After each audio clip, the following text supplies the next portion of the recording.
So continuing on from our experiments with the rigid bodies and the colliders and the physics materials and everything, we want to bring a little bit more life to our application. All those things are great and it looks kind of cool starting off, but they do nothing. They're just bouncing around. There's just a physics system that's provided through Unity, and those objects are behaving the way they're supposed to. So what if we want to add in some more game-like elements and behaviors? We kind of got to start to get into the area of scripting and programming. So we're going to jump straight in there in a couple of minutes, and we're going to see what that's all going to be about. Before we do any more though, I am going to start to clean things up a little bit here. So first things, I'm going to create a new folder. So in my assets folder down here, I'm right clicking, I'm going create and then folder. And I'm going to call this folder Prefabs. Okay, you can see it here. And this is basically going to be, hey, I have these game objects in my scene. I quite like the way they're set up. I wouldn't have to do it a million times or to keep duplicating them. I'm going to create a single version of it so that I can reuse it hundreds or thousands of times later on. So for the first one, I am going to open this folder, double click on it. And I'm going to pick one of these spheres that we had, one of the balls that we got. So I'll pick the first one. It doesn't make a difference which one of these you pick, but I'm going to drag it down into my prefabs folder.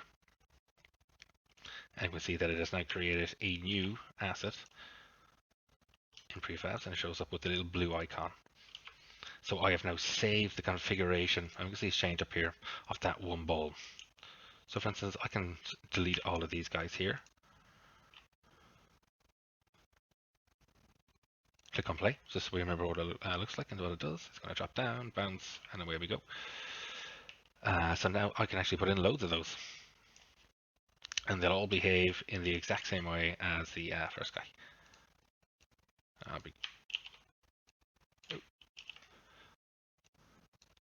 Now you can tweak them individually when you get them in here, and you can save variants and that kind of stuff of it.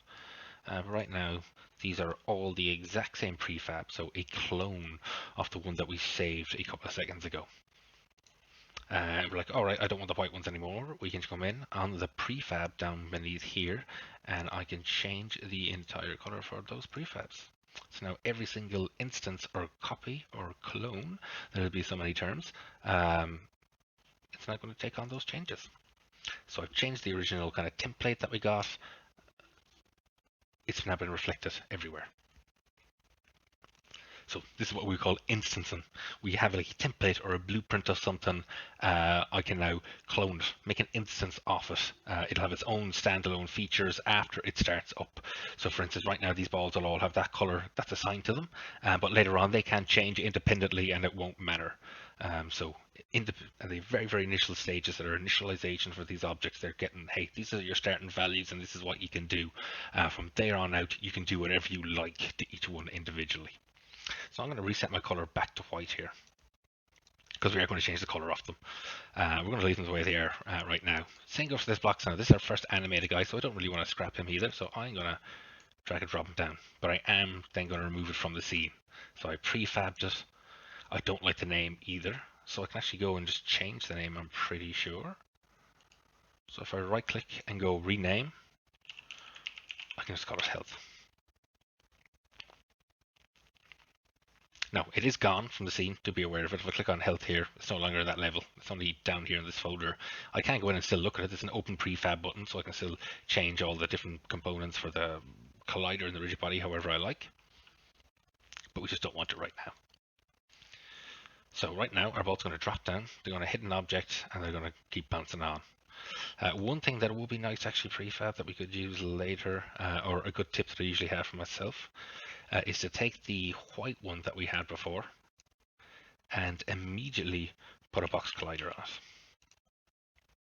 And then I just prefab it. I would just call it box. And this is fantastic for laying out your levels really, really quickly. It has a collider. Perfect. I can bring it in, I can scale it up, I can make it whatever size I want, and the collider from that point on will always map onto it or match it perfectly. So that's a great part about the prefabs. So you can come in and you go, all right, I'm on level, I want them to drop down here, and you keep on duplicating it and keep going crazy. And it just removes you having to think about that element.